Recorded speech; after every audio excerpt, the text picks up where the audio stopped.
The Eastern Front was the most brutal theatre of World War II.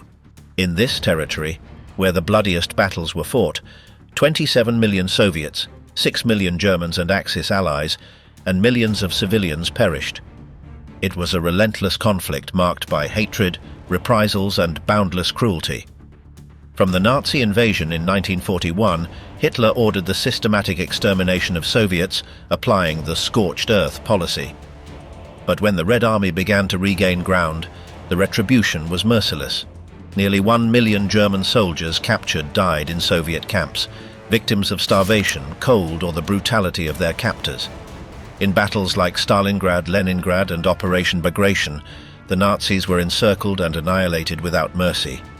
Partisans, often women, executed enemy soldiers with chilling coldness. In the final weeks of the war, even German female prisoners were subjected to torture and reprisals.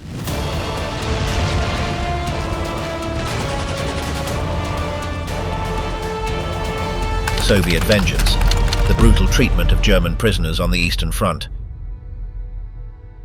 Hitler was unprepared for what he encountered on the Eastern Front. The extreme cold, the resistance of the Soviet army, and constant partisan attacks turned the advance toward Moscow into an ordeal. Thousands of Nazi soldiers died from lack of food, low temperatures, and ambushes. However, for many, these dangers were preferable to what those who fell prisoner.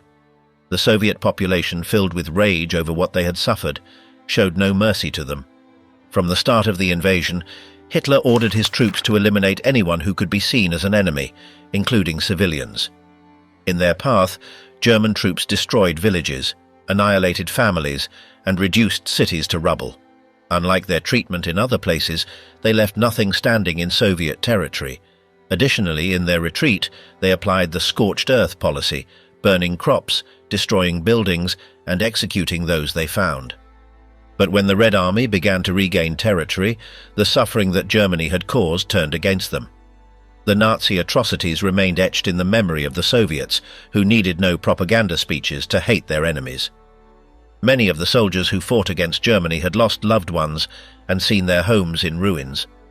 The USSR endured the greatest number of human losses, with more than 27 million dead. Filled with rage, thousands of young Soviets enlisted in the army with the desire to expel the enemy. Stalin also applied the scorched earth tactic, ordering the destruction of essential resources so that the Germans could not benefit from them. To carry out this plan, special groups were formed that could eliminate anyone seen as a threat. These battalions burned villages, reduced schools to ashes, and ended the lives of thousands of prisoners considered dangerous to the regime.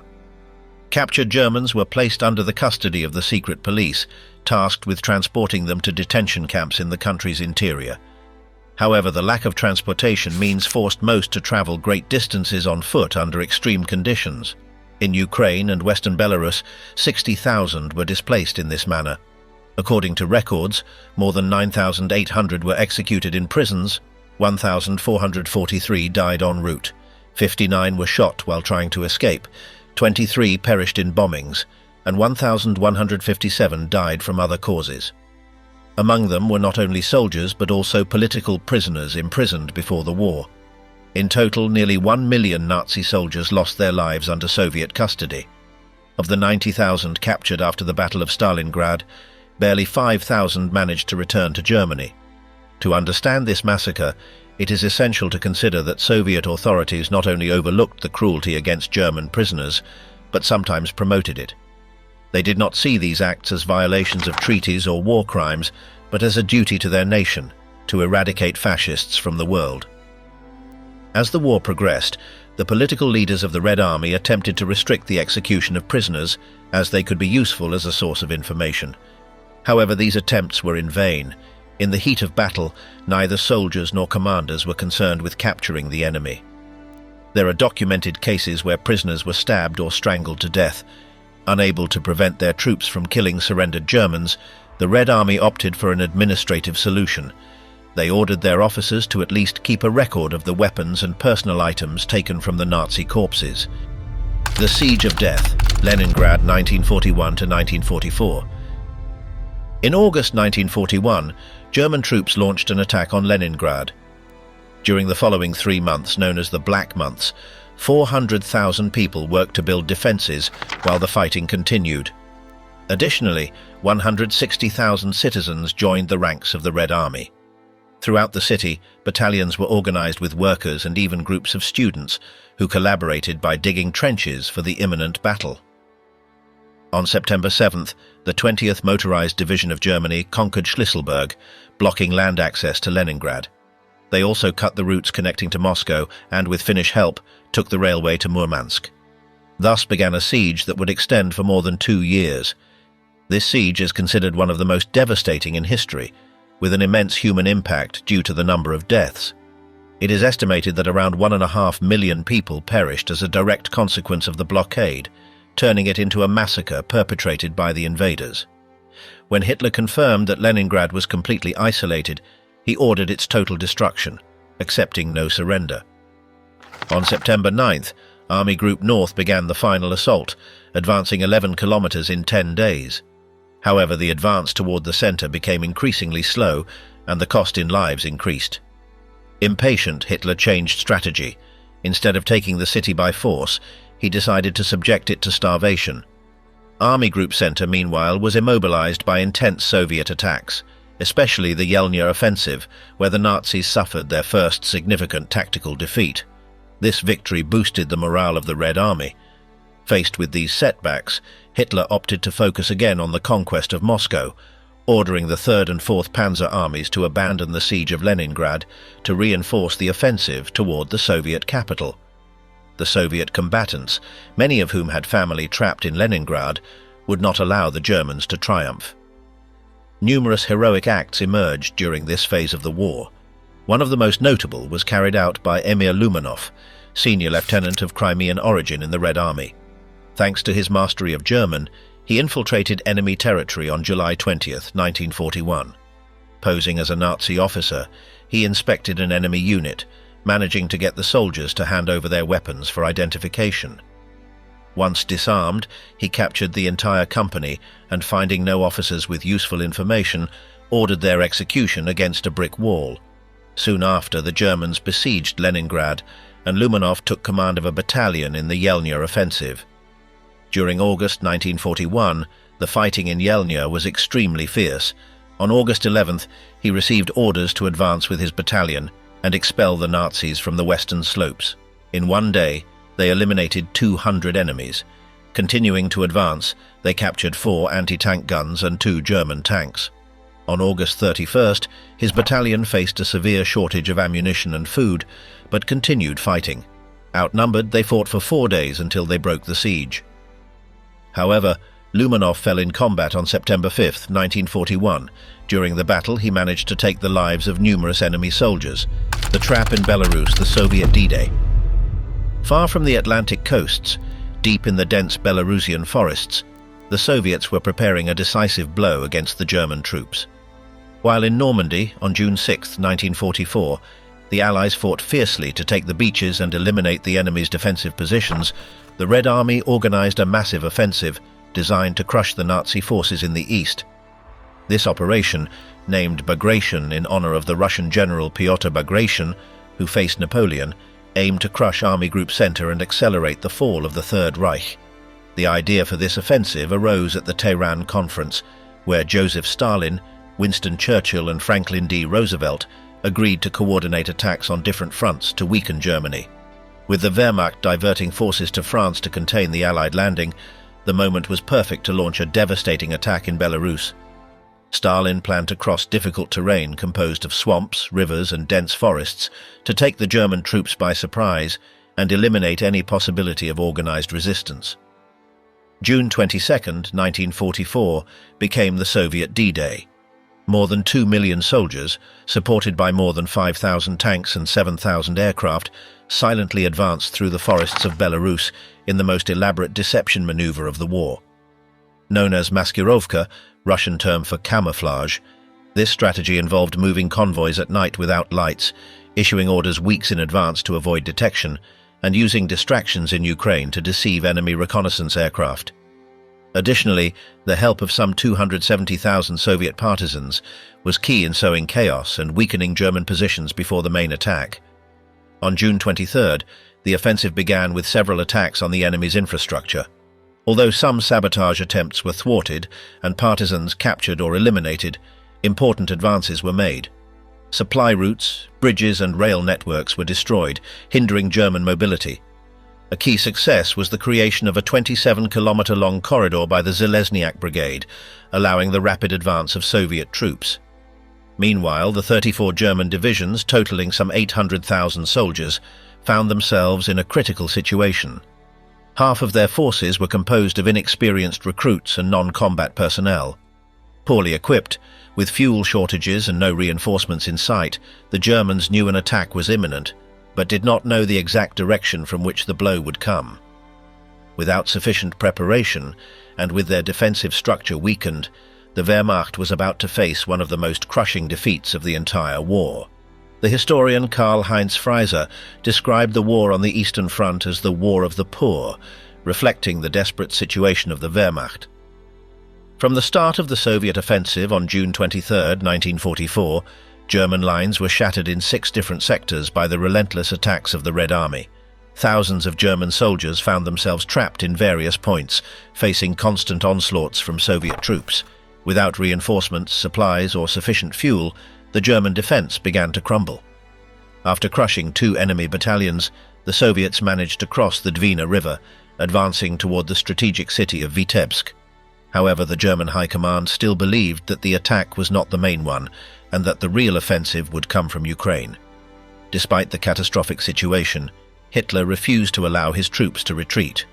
The Wehrmacht, increasingly fragmented, operated in isolation, unable to coordinate an effective response. Meanwhile, the Soviets tightened the noose around Minsk, leaving the Germans with no way out.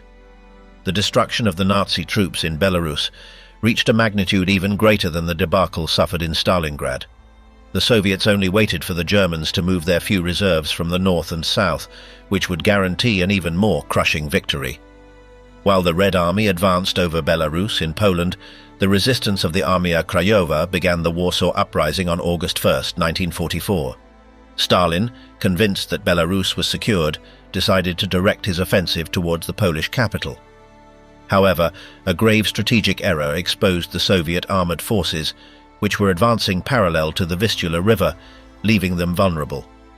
Taking advantage of this weakness, Marshal Walter Model organized a counterattack with armored forces. In just 48 hours, the Soviets suffered a devastating defeat as their offensive collapsed due to a lack of fuel supplies, allowing the Germans to launch a brief but effective counterattack. With the Red Army exhausted and the Polish resistance annihilated, the Germans managed to regroup temporarily in central Belarus. Although Minsk and Babruisk were already in Soviet hands, Stalin ordered the end of Operation Bagration due to the impossibility of advancing immediately. However, the apparent German success was fleeting. From that moment on, the Wehrmacht could only retreat in a desperate attempt to halt the unstoppable Soviet advance toward Berlin. In just 58 days, the Third Reich lost 350,000 soldiers, a devastating blow that sealed Germany's fate on the Eastern Front. The Nazi forces were expelled from Belarus, eastern Poland, southern Latvia, half of Lithuania, and the province of Galicia in Ukraine. However, the Red Army did not stop its offensive due to the enormous casualties, but because its supply lines began to stretch too far, making it difficult to supply the troops. After reorganizing their forces in 1944, the Soviets retook the initiative, and with new attacks they managed to advance to Poland. From there, the next objective was Berlin. Operation Bagration not only destroyed Army Group Center, but also secured the path for the final offensive that would end World War II in Europe. Death at the hands of women, Germans killed on the front. When the Nazis invaded the Soviet Union, they never imagined they would face such a significant number of women within the Red Army.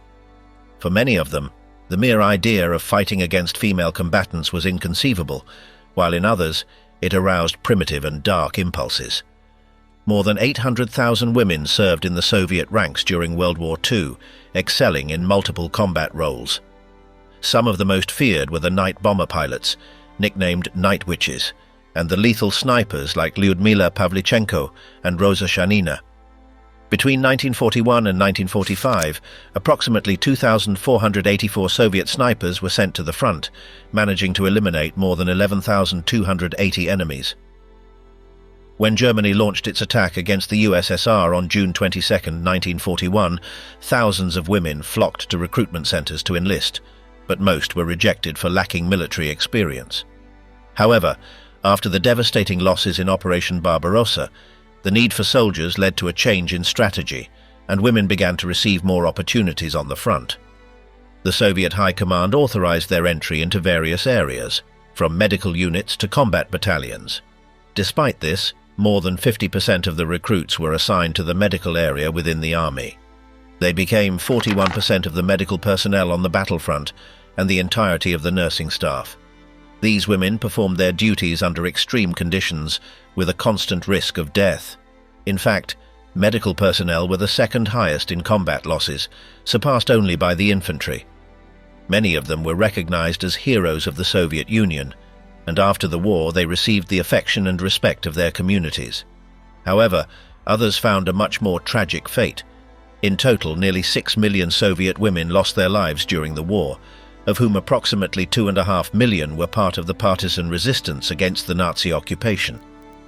Often, German soldiers never saw the face of those who took their lives. Soviet snipers not only had exceptional aim, but also knew how to camouflage themselves perfectly and wait for the ideal moment to shoot. More than 2,000 women were trained as precision shooters and sent to the most dangerous fronts. Without close support, they spent hours motionless, hidden among the foliage or rubble, waiting for the perfect moment to take down the enemy.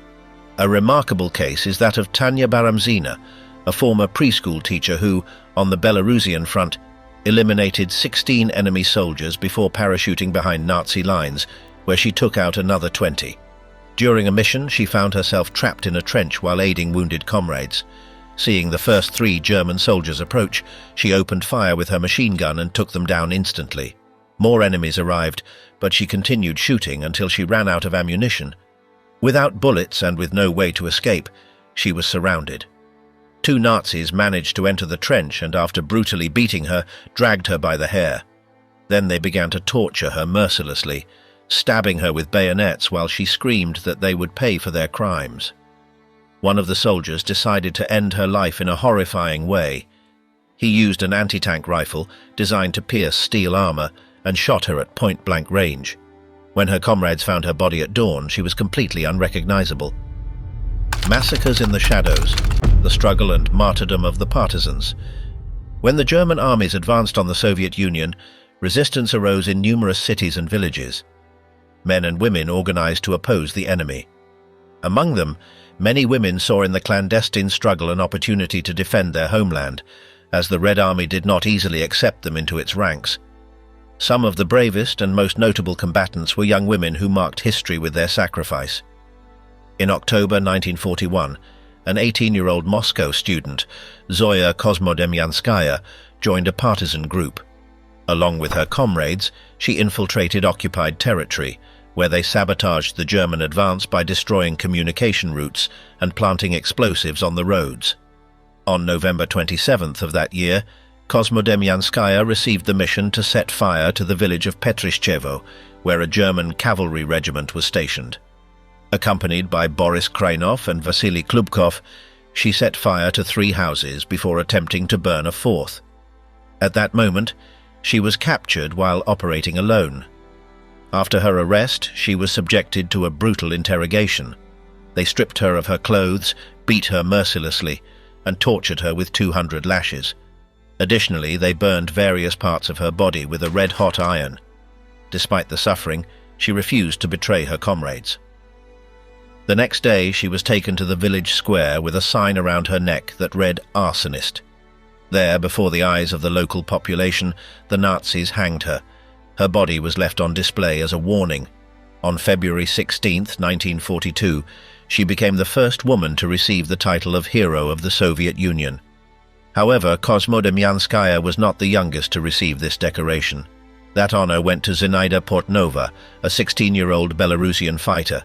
In 1942, Portnova joined the local resistance and began by distributing Soviet leaflets, hiding weapons for the soldiers and transmitting information about German movements.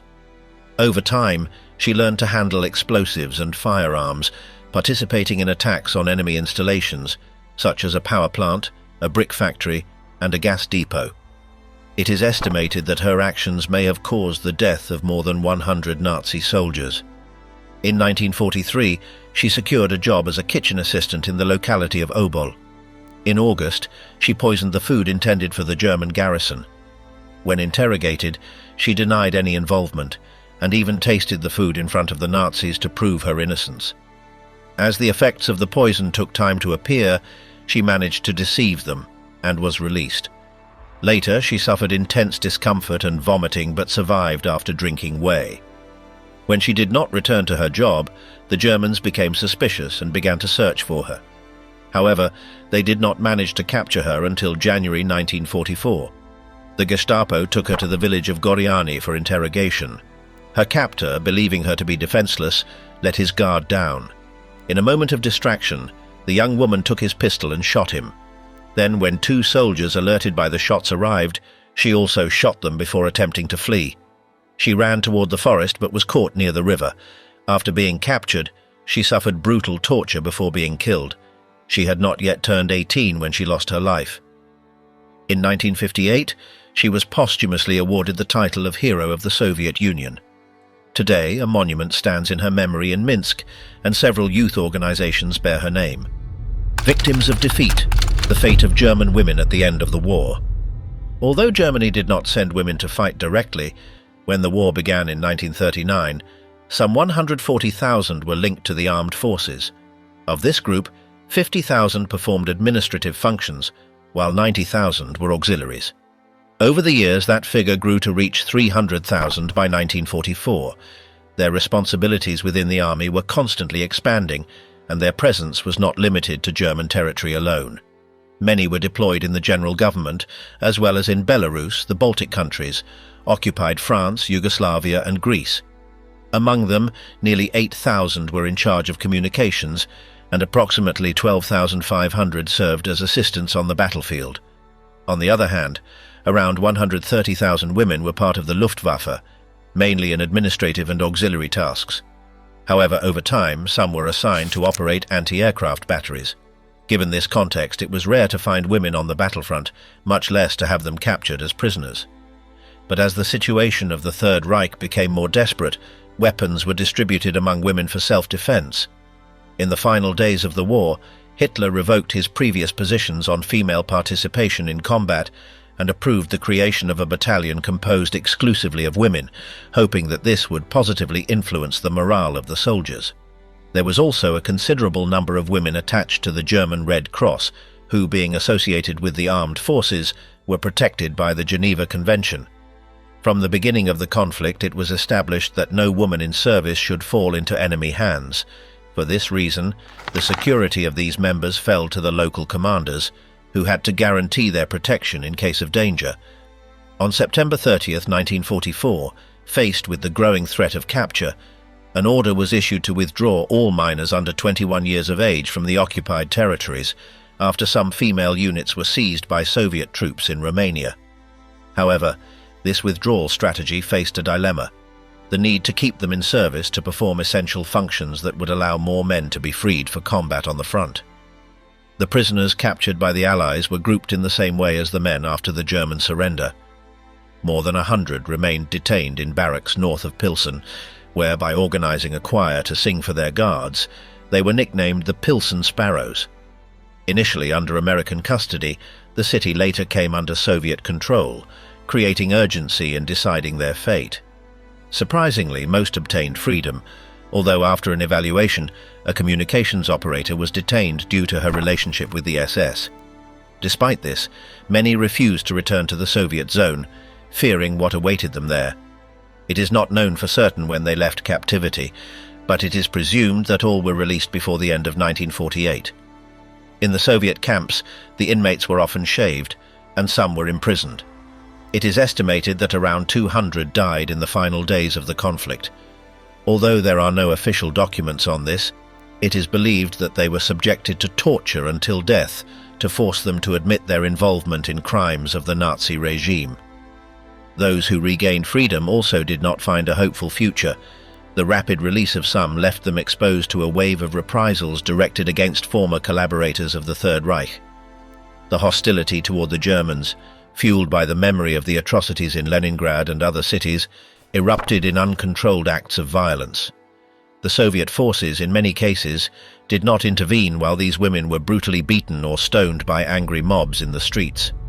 The death sentence in the Gulag, the brutal treatment of German prisoners in the Soviet Union. When Hitler's troops launched their attack against the Soviet Union on June 22, 1941, there was already a mechanism in place to handle those captured in combat. It was the Gulag, a network of internment camps where authorities had experience in interrogations and administration of detainees. At the start of Operation Barbarossa, the USSR had 8 centers designated for prisoners of war, some exclusively for officers and others with even more severe conditions. To address the imminent arrival of German soldiers, 30 facilities were hastily established in Ukraine and Karelia. However, due to the rapid advance of the Wehrmacht, only 19 remained under Soviet control after a month of fighting. In the early stages of the conflict, the number of Germans in the hands of the Red Army was low, as Soviet troops were in constant retreat. Post-war German studies indicate that by the end of 1941, around 30,000 soldiers had been captured. Among them were not only Germans, but also Bulgarians, Romanians, and Italians. The lack of medical care increased mortality in the camps, as did the resentment of Soviet soldiers and the local population, which prevented any gesture of compassion or additional distribution of supplies. Not only the Soviets felt contempt for the Germans, the Romanians also harbored a deep hatred for the officers of the Wehrmacht. Thousands of Romanian soldiers were forced by the Nazis to fight in Stalingrad and other points on the Eastern Front. When they were captured in 1942, the USSR made no distinction between them and German military personnel. However, the Romanians did not forget the treatment they received.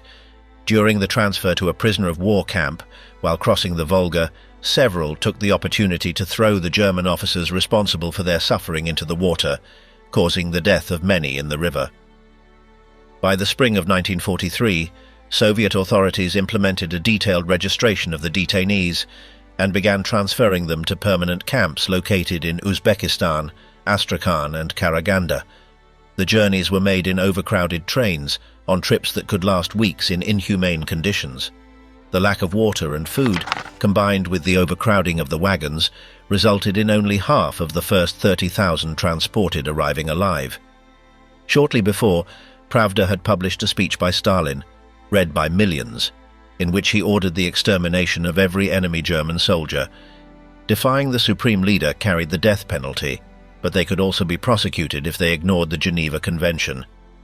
Faced with this dilemma, the troops of the Red Army and the agents of the secret police opted for abandonment, allowing the prisoners to perish slowly and agonizingly. The Red Army achieved decisive victories in 1944, capturing 700,000 combatants of the Axis only that year, mainly in the second half. The internment camps lacked sufficient space, food, medical supplies, clothing, and means of transportation. This crisis worsened when, after being captured, the prisoners were stripped of their belongings and clothing. Thousands died in the first months of the year due to low temperatures, malnutrition, cardiovascular problems, and typhus outbreaks. This situation extended into 1945, with the collapse of the Third Reich and the surrender of more German and Allied soldiers. The USSR showed no urgency in improving the conditions of confinement or transfer of the detainees. Between January 1st and May 13, 1945, Soviet troops captured around 2.5 million prisoners on various fronts. 3 years later, only 33% of them remained alive. Gottlob Biedermann, the German soldier captured in Latvia. Gottlob Biedermann, an officer of the 132nd Infantry Division of the German Army, was deployed to the Eastern Front in 1941. He participated in battles in Crimea, Sevastopol, Leningrad, and the Courland Pocket. It was in this last area that his entire unit fell into Soviet hands on May 8, 1945. Years later, his story came to light with the publication of his memoirs in the year 2000, in which he vividly described the events on the Eastern Front, and the treatment received from the Soviet army. The first encounter with his captors was violent. Insignias and decorations were ripped from their uniforms without regard. Lined up with their arms raised, the soldiers watched as their watches and rings were taken from them. Then the prisoners were forced to walk for 3 days without food, leading them to eat grass and tree bark to alleviate their hunger.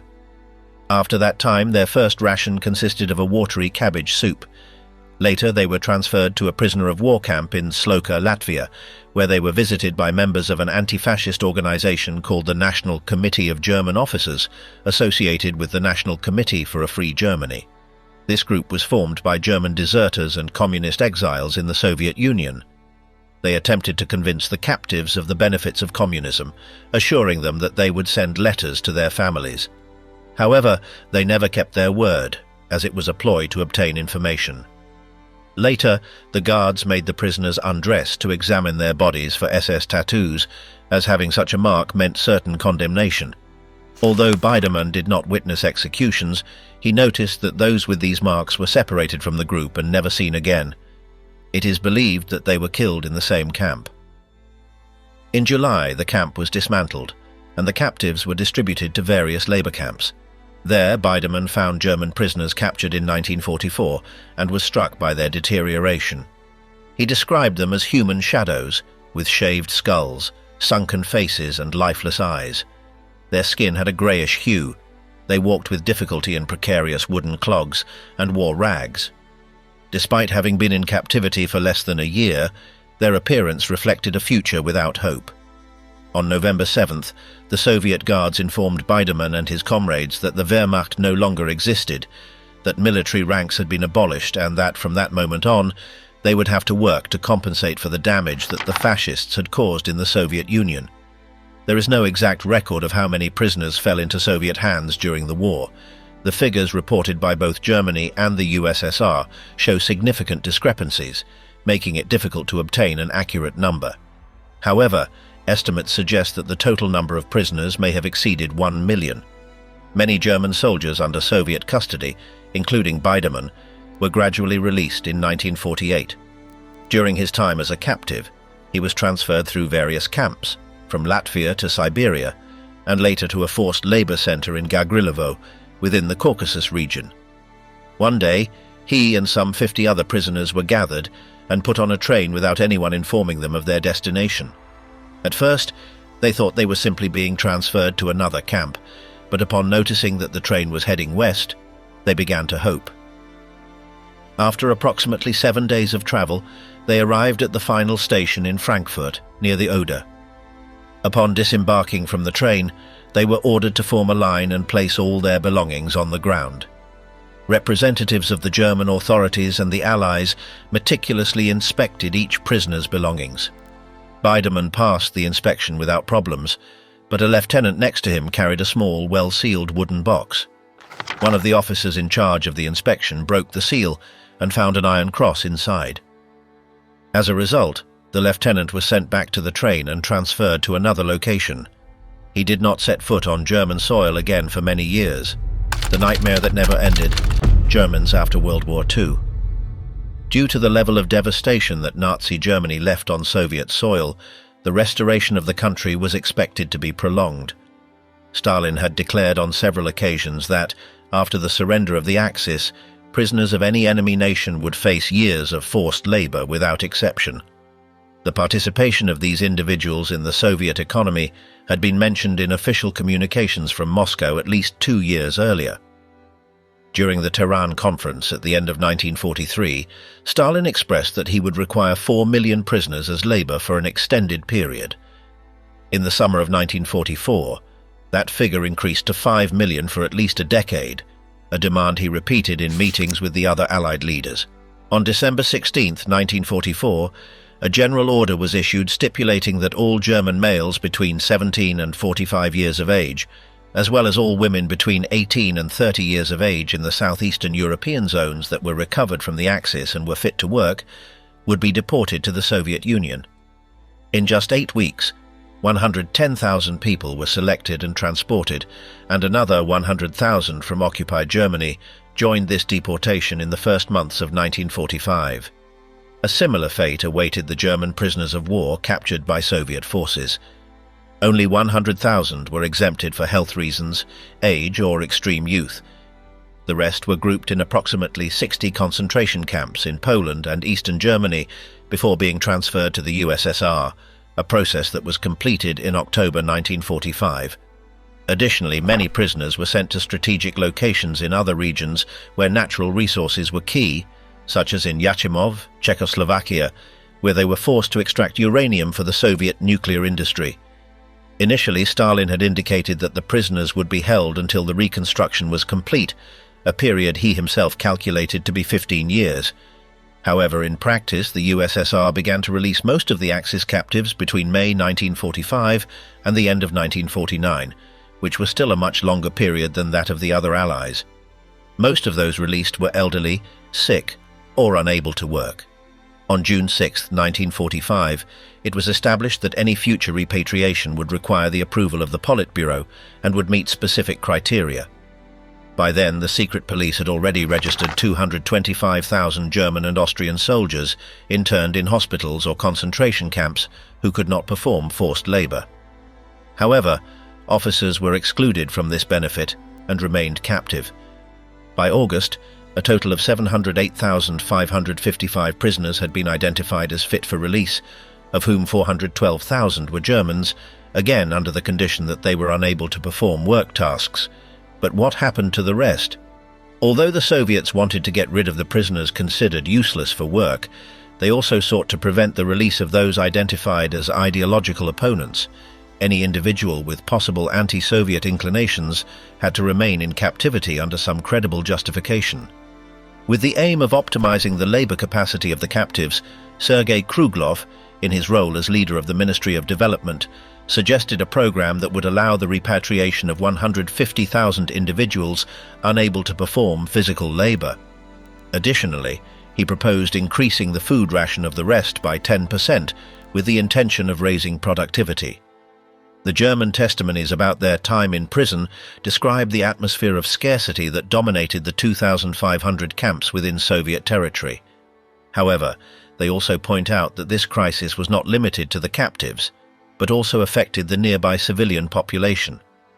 The country faced a generalized lack of food, as the war had devastated its productive capacity. Among the most common diseases, dysentery was frequent, further worsening the conditions of the detainees. The accounts of prisoners detail how hunger shaped their behavior. They hoarded food whenever they could, avoided consuming certain products despite the desperation, and developed methods to steal or exchange food within the camp. The extreme need also manifested in the slowness with which they performed any activity. The desire to escape that reality led several prisoners to inflict physical harm on themselves when they discovered that the sick and those unable to work were sent back.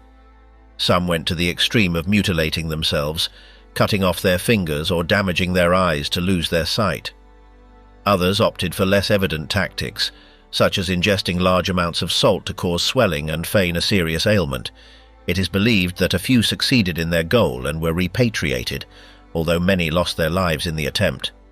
The Eastern Front was not only the deadliest of World War II, but also the one that left the deepest scars in history. As the war progressed, the conflict became increasingly cruel, and revenge became a determining factor in the fate of thousands of German soldiers. By 1944, the Wehrmacht was on the verge of collapse. Operation Bagration, with more than 350,000 German casualties, was the decisive blow that marked the beginning of the end of the Third Reich in the East. The Soviet offensives not only destroyed entire divisions, but also turned German soldiers into prey, without supplies or the possibility of escape. However, for many, death in combat would have been a more merciful fate. The captured prisoners were sent to forced labor camps, where cold, hunger, and diseases took the lives of hundreds of thousands. Cruelty was not exclusive to the Red Army. Snipers, partisans, and civilians participated in summary executions. For the few who managed to return home, the war never truly ended. They remained marked by the horror of what they had experienced. The winter of 1945 marked the end of the war on the Eastern Front, but the consequences of the violence and suffering persisted for decades.